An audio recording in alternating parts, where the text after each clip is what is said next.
참 예수님. 네, 날씨가 무척 덥죠? 네, 폭염이 지속되고 있어서 하루하루 지내는 것이 쉽지만은 않습니다. 너무 뜨거운 햇살에 꽃들도 고개를 숙여버리고 늘어져 버렸습니다. 네, 무더운 여름이지만은 그래도 옆 사람에게 짜증내지 마시고, 화도 내지 마시고, 사이좋게 잘 지내셔야 됩니다. 자, 오늘은 여러분들과 함께 이웃에 대해서 묵상을 해보고자 합니다. 나에게 이웃은 누구일까요? 누가 나의 이웃일까? 나와 가까운 사람, 또 혹은 가까이 사는 집을 보통은 이웃이라고 이렇게 이야기를 합니다. 그런 사람이 정말 나에게 이웃일까? 그러나 좀 더 생각을 해보면은 결코 그렇지 않다는 것을 우리가 알 수가 있습니다. 아파트 생활 많이 하시죠? 아마 우리 상봉동 쪽에는 조금 많은 아파트가 있지는 않죠. 그러나 우리 한국의 대부분이 아파트 생활을 하시는 분들이 많습니다. 자, 그렇다면 아파트 바로 옆집에 산다고 해서 나의 이웃일까요? 네. 요즘 보면은 옆집에 누가 사는지도 몰라요. 거의 남남으로 살아가는 경우가 또 많이 있습니다. 또 요즘 또 아파트에 사시는 분들 또 층간소음이 문제가 되지 않나요? 그 층간소음으로 인해서 이웃 간에 서로 폭력을 쓰고 어느 때는 뭐 살인까지 사건이 일어나는 경우도 있습니다. 그렇다면 가까운 사람이나 집이 이웃이라고 할 수가 없겠죠. 그런 면에서 본다면 또 우리가 또 잘 알고 있는 또 일본이라는 나라, 일본은 우리의 이웃이죠. 이웃 나라인데 그 일본을 우리가 보통 뭐라고 부릅니까? 모르겠어요. 일본이 일본이지 뭐 더 이상 뭐라고. 그런데 이제 우리가 다른 말로 표현하면 일본은 가깝고도 먼 나라 이런 표현을 씁니다. 그거는 지리적으로 가깝기는 하지만은 그러나 우리가 어떤 정서적으로는 좀 멀리 있는 그런 나라 이런 식으로도 표현을 하고 있습니다. 이제는 정말로 물리적인 거리만 가지고 가깝다 멀다 이런 것만 따져서 내 이웃, 가까우면 내 이웃이고 멀리 떨어져 있으면 내 타인이고 이렇게 하기에는 그 실효성이 없다라고 말할 수밖에 없습니다. 여러분들 지구촌이라는 말을 들어보셨죠? 지구촌이라는 말을 아주 오래전부터 우리가 사용을 해왔습니다. 교통과 통신의 발달로 지구 전체가 하나의 마을처럼 가까워지고 지구상의 모든 인류가 하나의 공동체를 이루게 되었다는 그런 말을 표현하는 용어라고 할 수 있습니다. 또 우리 또 그 교황님 돌아가셨지만은 프란치스코 교황님은 찬미 받으소서라는 그런 회칙에서도 우리 지구를 뭐라고 표현하셨죠? 공동의 집이라고 그랬어요. 공동의 집. 공동의 집은 우리가 다 함께 같이 사는 집이라고 할 수 있죠. 자, 이제 우리가 사는 세상은 하나의 생활권으로 변화되어 있다는 겁니다. 이제는 뭐 어디 먼데 저기 아프리카 멀리 떨어져 있다 하더라도 우리는 비행기를 타고 얼마든지 갈 수 있어요. 그래서 이제는 이웃이라는 개념은 어떤 물리적인 거리로만 국한되는 개념이 아니고 이제 국경과 또는 인종과 성을 초월해서 인류 모두에게 적용되는 아주 보편적인 개념이 되었다는 겁니다. 이웃은 이제 이렇게 뭐 가까이 있는 사람이 그것만이 아니라 누구든지 다 우리는 이웃이 된다는 거예요. 자, 오늘 루카복음서를 우리가 살펴보면은 누가 저의 이웃입니까?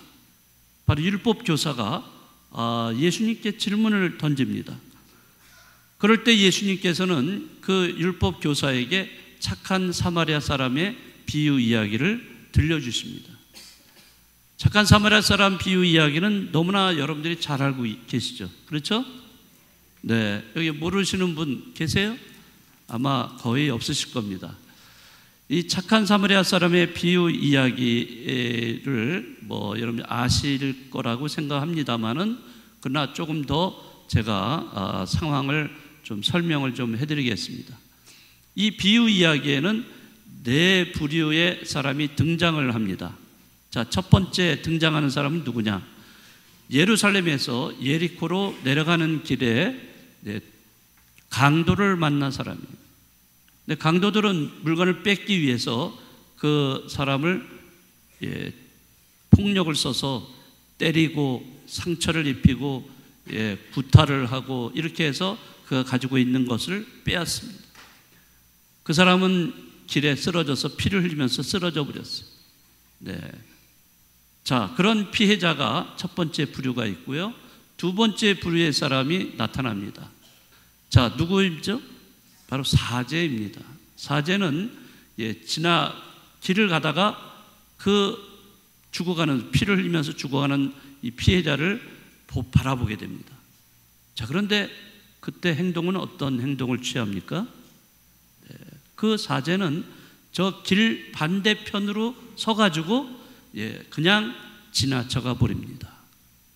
자, 그 다음에 또 세 번째 부류의 사람이 나타납니다. 누구예요? 레위가 나타납니다. 레위가 또 그 길을 또 지나갑니다.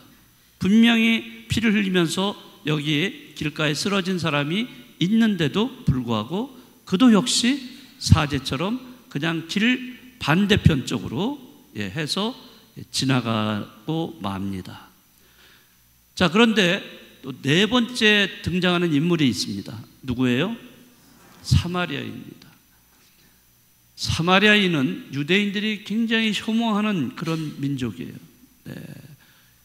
그래서 아주 원수같이 생각하는 그런 사마리아인. 근데 그 사마리아인이 여행을 하다가 이쪽 길을 지나가게 됩니다. 자, 지나가는데 보니까 피를 흘리면서 쓰러져 있는 사람을 발견합니다.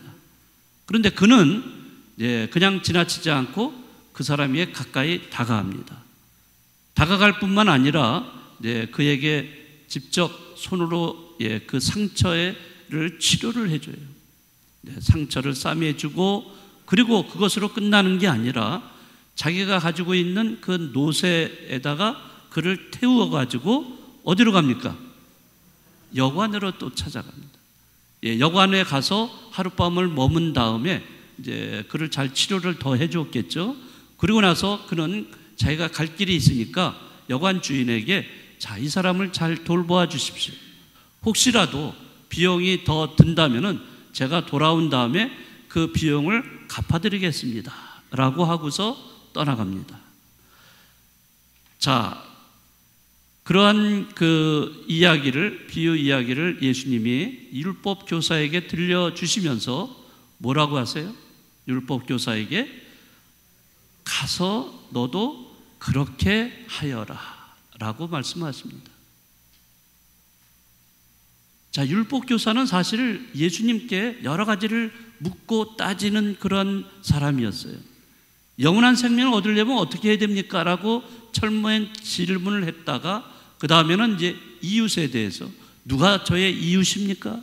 라고 또 질문을 하고, 그리고 또 예수님 뭐라고 또 말씀하시면, 아, 그러면 또 누가 내 이웃입니까? 라고 또 이웃에 대해서 또 질문을 할 그런 사람이었어요. 그런데 예수님은 이러한 비유 이야기를 들려주신 다음에 가서 너도 그렇게 하여라 라고 하셨죠. 자, 이 말씀을 들은 이 율법 교사는 더 이상 예수님께 묻고 따질 필요가 없어요. 이웃이 누구인가를 너무나 잘 알기 때문에 그런 거죠. 이제 그에게 주어진 것은 단 하나뿐밖에 없어요. 가서 사랑을 실천하는 것밖에는 없습니다. 사랑은 입으로만, 이 머리로만 하는 것이 아니라 실행하는 것이라는 것을 말씀하신 거예요. 그래서 그런 말이 있잖아요. 사랑은 명사가 아니라 뭐죠? 동사라고 하잖아요. 네. 명사는 움직이지 않잖아요. 그러나 동사는 움직이는 거예요. 네. 사랑은 움직이게 돼 있어요. 실천을 하게 돼 있어요. 실행을 하는 것이 진정한 사랑입니다. 그럼에도 불구하고 사람들은 이 사랑을 잘 실행하지 않습니다. 왜 그럴까요? 자, 오늘 비유에 나오는 사제와 그 레위인을 한번 생각을 해보시죠. 이 두 사람은 뭐와 관련이 되어 있는 사람입니까? 그 예루살렘 어디로 가는 길이었어요? 예루살렘에 어마어마하게 큰 거 있잖아요. 성전, 성전을 가는 길이에요. 이 두 사람은 예루살렘 성전에서 일하는 사람들이었어요. 제사를 지내는 사람들. 그래서 사제는 제사를 지내고 레위인은 그 제사를 지내는데 도움을 주는 그런 역할을 하는 사람들이었습니다. 자, 그런데 이 두 사람은 똑같이 그 피해자를 보고도 그냥 지나쳐가는 사람이 됐어요. 왜 그랬을까요? 네, 만약에 이 사람들이 이 피해자에게 다가와서 만지게 되면은 부정을 타게 되는 거예요. 부정을. 피를 흘린 사람이기 때문에 부정을 타게. 그럼 부정을 타게 되면은 율법에 따라서 그들은 제사를 당분간 지내지를 못하게 됩니다. 그 일을 못하게 돼요. 왜? 부정을 탔으니까 정화를 시키는 그 기간이 필요한 거예요.